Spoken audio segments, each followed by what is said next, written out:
The heat plates inside your grill right now are made of 430 grade stainless steel. That grade of steel contains 0% nickel, and that missing nickel is the reason your $200 grill from Home Depot rusts out in 3 years, while your dad's Weber kettle from 1994 is still sitting on his patio working fine. That is not nostalgia. That is metallurgy. And the part that took me way too long to figure out is that this is not one company cutting corners. Char-broil does it.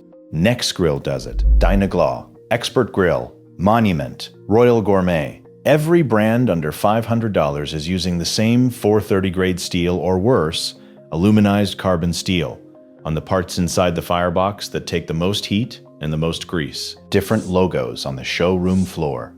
Same replacement cycle engineered into every single one.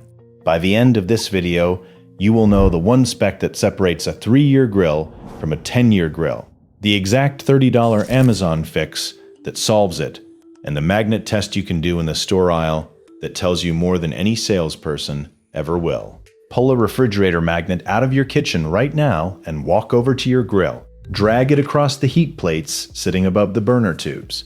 If that magnet sticks, you are looking at 430 grade stainless, or worse. And 430 is where the whole problem starts. The chromium oxide layer on 430 stainless cannot heal itself when it gets hit with salt, acidic marinades, and moisture from grease drippings. 304 grade steel has 8% nickel content that makes that protective layer regenerate on its own. Strip the nickel out, and what you get is a piece of metal that looks great on the showroom floor and pits like crazy in a backyard.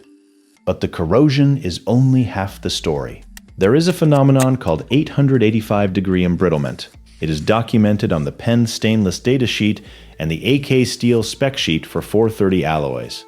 When ferritic stainless sits in the 400 to 600 degrees Celsius window, which is exactly the temperature range inside a gas grill firebox during a normal cook, the grain boundaries become brittle over repeated heating and cooling cycles. Microscopic cracks form along those boundaries, and every single crack becomes a new entry point for chloride attack. That is not a theory. That is published materials science from the same datasheets the manufacturers read before they chose 430 anyway. The forums all say the same thing. Over on the virtual Weber bulletin board, a member tested grills on the showroom floor at a big box store with a magnet. The Weber Genesis, their premium line, had no magnetic stainless anywhere he could find. Every stainless part on the Spirit, their budget line, was magnetic. Same company, same store, different steel grade, and the price gap between those two grills was about $400. Here is the part that actually matters. The raw material cost difference between a 430 Firebox and a 304 Firebox at the manufacturing level is roughly $30 to $60 wholesale. The retail price difference between those same grills at Home Depot is $200 to $400. The manufacturer captures multiples of the material savings. They chose the margin over the metal. And the warranty tells you everything you need to know. Nexgrill gives you 1 year. Expert Grill gives you 2 to 5, depending on the part. Meanwhile, companies like Blaze and Fire Magic that use 304 stainless on their fireboxes offer 10-year to lifetime warranties on the housing. The warranty is the manufacturer telling you in writing exactly how long they expect their product to survive. Read it before you swipe your card. If you want to know which grills actually use 304 and which ones are hiding 430, behind the marketing, the Grill Buyer's Black Book breaks it down model by model, steel grade by steel grade. Scan the QR code on screen or check the link in the pinned comment. If you have watched this far, you already know this channel is not about telling you what to buy, it is about telling you what they hoped you would never figure out. Subscribe and hit the bell because we do this every single week. Now, here is the other half, the part that actually saves you money. 3 products, under $35 total. One Saturday afternoon. The 80% fix is a set of 304 stainless steel heat plates from a company called Hisensen on Amazon. They sell direct fit replacements for virtually every char-broil, Nexgrill, dyna-glo, Expert Grill, Kenmore, Brinkmann, and Masterforge model made in the last 15 years. A 4-pack of universal adjustable heat plate shields runs about $25 to $30. The listing will say non-magnetic and 304 stainless steel in the product description. Look for those exact words. Some listings from the same brands sell porcelain-coated carbon steel heat plates that look prettier in the box and fail in 2 years. The 304 designation is the only thing that matters. Uniflacy and Hongso make the same upgrade at similar prices. Confirm your grill model number on the label riveted to the cart rail and match dimensions to within a 1/4 inch. One honest caveat: there is no such thing as a $30 aftermarket Firebox liner that you can buy as a single product on Amazon. That phrase lives in YouTube titles and SEO articles, but the actual product you are buying is a heat plate set that sits above the burner tubes and below the cooking grates. That is the part that fails first on every budget grill. That is where the rust flakes fall onto your burner ports and choke the flame pattern. Replacing the heat plates with 304 grade steel stops that cascade and buys the Firebox underneath 5 to 7 more years of life. I am not going to call it something it is not, just because it sounds better in a title. The second piece is a $10 can of Rust-Oleum Barbecue Black High Heat Spray Paint from Ace Hardware.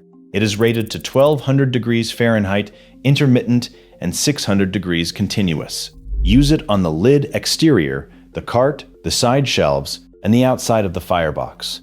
Never on the cooking surface, never on the inside of the cookbox. Rust-Oleum's own technical data sheet says do not use in areas directly exposed to flame. Wire brush the rusted spots down to bare metal, wipe with mineral spirits, hit it with 2 light coats 10 minutes apart, and cure the paint by running the grill empty at medium heat for 30 minutes.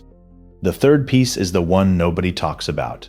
While you have the heat plates pulled out, look at the bolts and nuts holding the burner assembly to the Firebox walls. On almost every budget grill, those fasteners are plain carbon steel, they seize, they snap, and suddenly a grill with a perfectly good Firebox becomes unrepairable because you cannot get the old burners out. Replace them with 304 stainless bolts and nuts from Fastenal or any hardware store that stocks stainless fasteners. $5 to $15. This is the most overlooked step in the entire virtual Weber bulletin board community, and it causes more "this grill is dead" outcomes than the steel panels themselves.